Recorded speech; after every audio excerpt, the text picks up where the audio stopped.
What is up, YouTube? Bobbles and Ball Cards back with another video. Hope everybody's doing good out there. I came across a post this morning on Facebook. It was in the Sports Card Nonsense group, and it was a response to an email that an individual apparently received from SGC. Now, in the past, when I've seen emails and stuff, I will say right off they seemed um, a little bit structured differently. But we have to understand that obviously Peter is no longer the kind of the lead there. He's no longer with the company, and so whoever is making the decisions, or a lot of times the response emails will be kind of a blanket, fill in customer name or whatever responses. So maybe that's why it looked a little bit different to me. But it brought up just it brought up some information that I thought would be interesting to share, reflect on kind of where things are sitting. I have this video here up that I did. This is when I actually announced that we were no longer going to be doing bulk submissions. It's when SGC or Collectors Universe, discontinued the bulk submission rate for bulk submitters. And then at that moment, I made the decision to stop bulk submitting with them. But interestingly enough, today is November 12th when I'm recording this, and I made this video on June 10th. So we are just over 5 months removed from these changes initially taking place. We also then found out later on that PSA was going to be scalping some of the staff, which when I share this post, we'll get a clearer picture of that. So I'm going to go ahead and open up this. And again, this was a post that was shared. It does not have the employee's name that responded. I don't know if the same one who usually is the email contact is still in touch there. But as you see here, it says SGC Collector Support. Thank you for reaching out. On behalf of the SGC team, I do apologize for the unexpected delay here. And what was interesting and why I wanted to kind of discuss this is these companies are owned by the same parent company. They're owned by Collectors Universe. Now, people get that confused as they're owned by PSA. Obviously, PSA is the giant company that Collectors Universe owns, but PSA themselves don't own SGC. It is an umbrella company. Now, do they have an effect on what decisions are made? The likelihood is yes. I'm not going to sit here and play dumb and not think that they don't have an influence on changes that are made. But anyway, I found this interesting that they actually gave the details and kind of almost like blamed it on PSA when you really look at it. So it says, due to PSA opening a new location in the same facility as our team, they took about 70% of the SGC team to get that operation going. Because of this, some delays have occurred. I can assure you that our team is working diligently to get all submissions completed as quickly as we can, and we are exploring options to help streamline the operation so we have these orders completed and back to our collectors as quickly as we can without sacrificing the quality that is expected. Thank you for your understanding and continued support as we work through these delays. If you have any further questions, please let me know, and I would be happy to assist. So, This message was interesting because it does specifically state they took approximately 70% of the SGC team. It says that they are exploring options to help streamline the operation. This is very interesting. And, I know that they once again changed what suite number was the SGC suite number. So my assumption, is PSA probably took over the larger space that SGC was in, and SGC then had to move into a smaller area once again, which has caused some, some tightness there. You also have to think that postage situations, I would almost bet that the two companies are kind of working together. With, instead of having separate mail rooms, it would almost make sense to like share, because then you're not, you don't need double the staff. You don't need two separate mail rooms. And I'm not saying that this is how they're doing it, but in my mind it would make the most sense, because you also have to think they just added a lot of mail, however it's being handled with PSA at that post office there, or FedEx outgoing mail, that sort of thing, that got added to all of this stuff. So it's not just putting a little strain on SGC and that office area. There's some other dynamics that would have to get adjusted as well. So interesting though, it says, 70% of the team to help PSA open and get that operation going. I will say I have looked at some numbers that I am able to see, and I can say that it looks like SGC is running at about a month right now. So it's not like it's terrible, but I do know that they were behind a little bit. The changes and stuff were made. They were caught back up. I was actually hearing that, hey, I'm getting my stuff back in a week, 10 days, 15 days. And then all of a sudden, it's back to like a month again. And I know Ryan, he reached out to me. He said that things were slowed way down. And I took a look at some numbers that I'm able to see. And yes, they are running at approximately 1 month. Now, I want to go over here real quick and look at gem rate. And again, I did that video on June 10th. At the end of June for gem rate, SGC did 158,000 cards. They were still moving strong. Everybody thought, oh man, the numbers are going to drop. Well, no, they were actually behind. They had a backlog in-house. And so in July, they were able to hit 153,000. Still pretty strong. We move into August. We start seeing some effects because they had worked through the backlog. The bulk submitters, not just including myself, but other bulk submitters were not getting the volume. Maybe some had quit. And so we've seen a little bit of an effect on that, and they dropped to 118,000.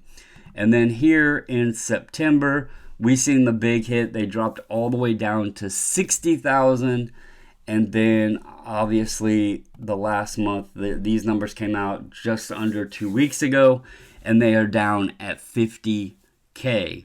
So what do I feel is going to happen? I think this number might not even be the bottom. The reason I say that is we're seeing what's going out of the building, but we're not necessarily see what's coming into the building.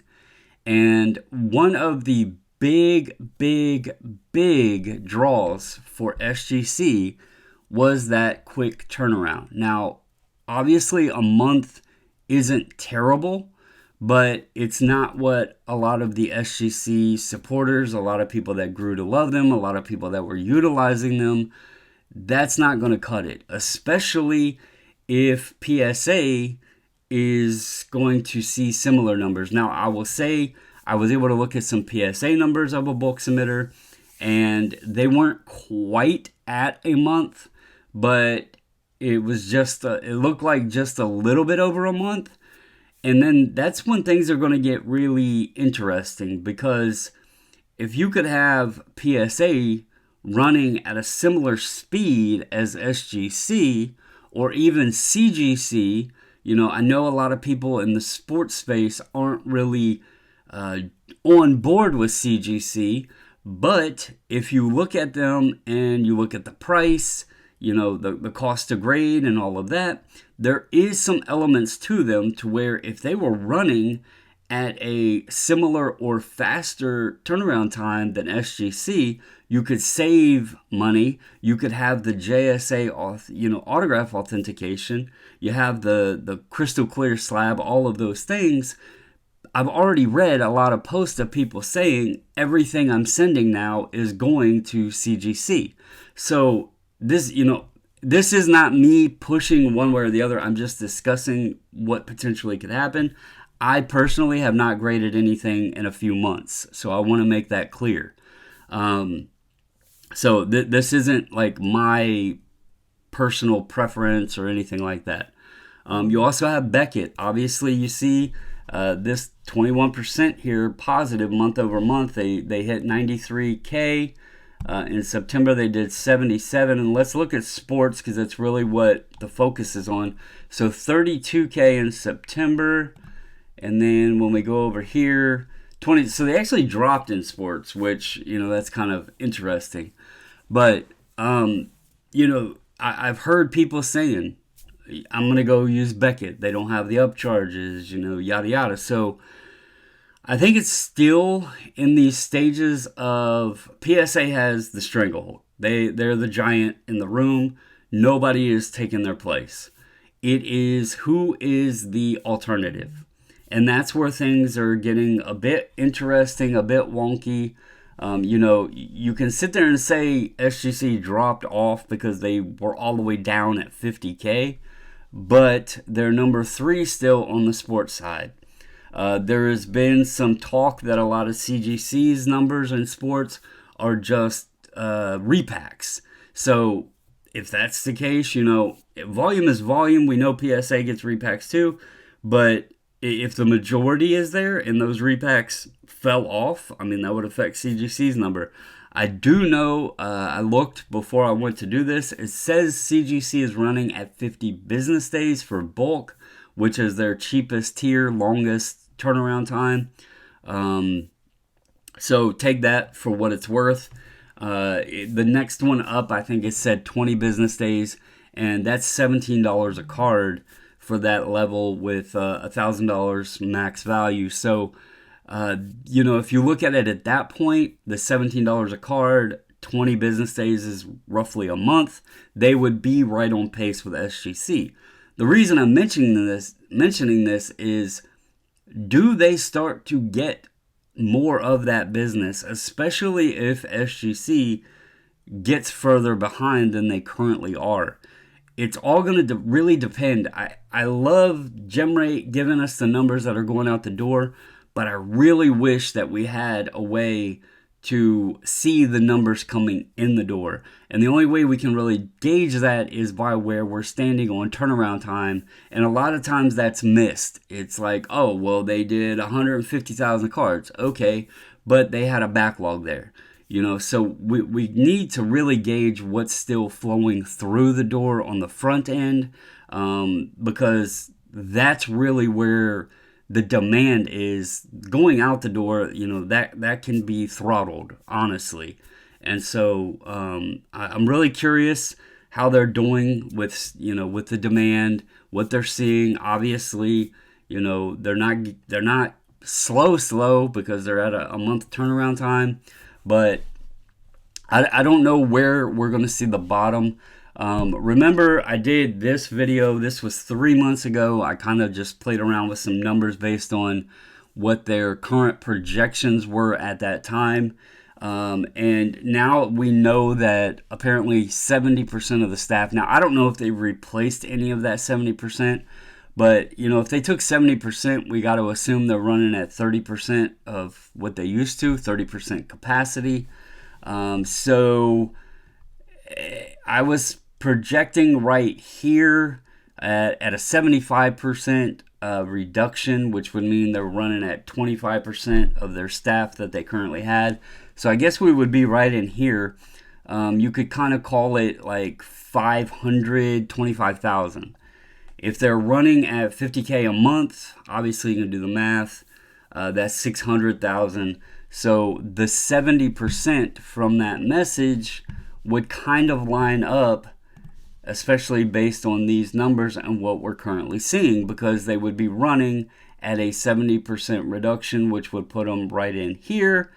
And, 50,000 times 12 months is 600,000. So these numbers, just basing it off what it was, I was kind of curious where they would fall. If they fall right in the middle, I mean, realistically, 500,000 cards a year, that's not too bad considering where they used to be. That's still, above what they were pre-pandemic. So 500,000 cards is nothing to sneeze at, but obviously it's not what they were doing of 150 plus thousand per month. So just thought that would be some interesting information to share. When I seen that message, I was like, let's go and just reflect on the way things have slid down. I know there's been a couple people reach out to me and talk, about their experience with submitting since we quit bulk submitting, what they've seen. Ryan also is one that told me that, hey, I got stuff back pretty quickly a while back, and now he's like, oh, it's slowed back down. So I don't know. It'll be interesting to see. I wonder how long they hang on at that 50K mark. With a 70% reduced staff, you have to wonder what the morale is like. I did think it was interesting that they did mention this in here without sacrificing the quality, because that is a concern. You got less people trying to keep up with, a demand that may not be appropriate for that amount of staff. And people could start rushing. People could be tired. They might be stressed, just fed up. And that goes not just with the graders, that goes with every element. You got the people opening the packages, you got the research and development team, you got the encapsulation team, you got the proofing team, you got the photograph team, like everything. It starts to wear down on people. So I would really love to know if they are like partnering at all. Do they share duties between SGC and PSA on some of the staff, so it gives a little bit of support, a little extra support, other than just the 30% staff that they apparently have now? Maybe I'll try to reach out to see if my rep is still even there, and if he could share any of that information, because that would be something kind of interesting to know. Are they partnering? Are they teaming up and kind of attacking things as a group? So anyway, that's all I got for you guys. Thought I would share this. Hope you all enjoyed. As always, stay safe, stay healthy, and until the next video, I'm out.